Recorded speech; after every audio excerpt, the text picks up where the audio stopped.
tale princess.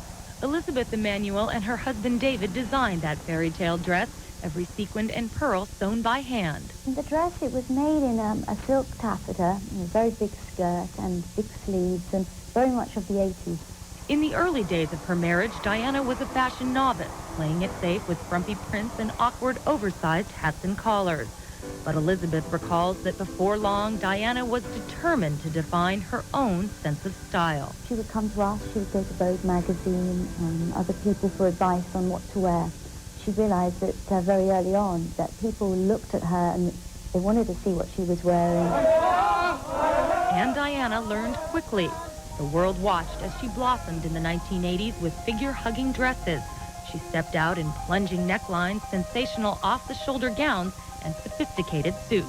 Because she looked so stunning, she did become this icon. She set trends. People copied what she was wearing all the time. Even Diana's hairstyles set trends. In 1981, there was the early full cut, followed by a modern blonde bob by the late 80s.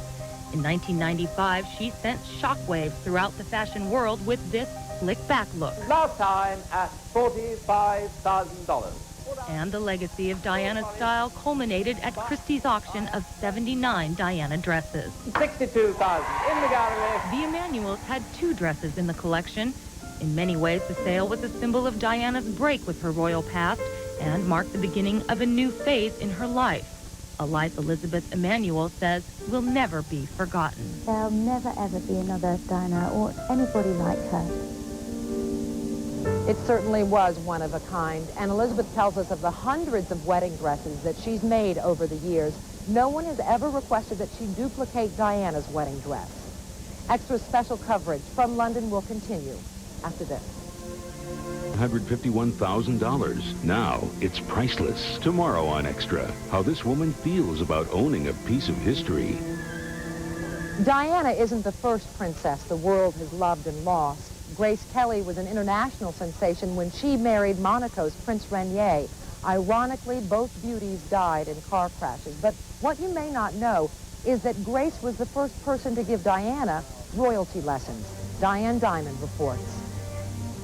While the video may be creased, it was one of the most historic royal moments. 2 of the world's most beautiful women, Princess Grace and the soon-to-be Princess Diana, meeting shortly before Di's wedding to Prince Charles in 1981.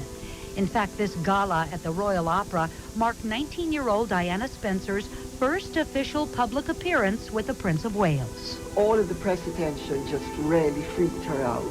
Diana's friend, Lady Colin Campbell, tells Extra, Princess Grace joked with a young Di to make her feel at ease.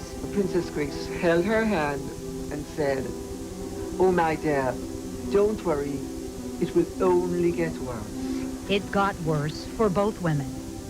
Diana endured 15 years with an unloving Charles who admitted cheating on her.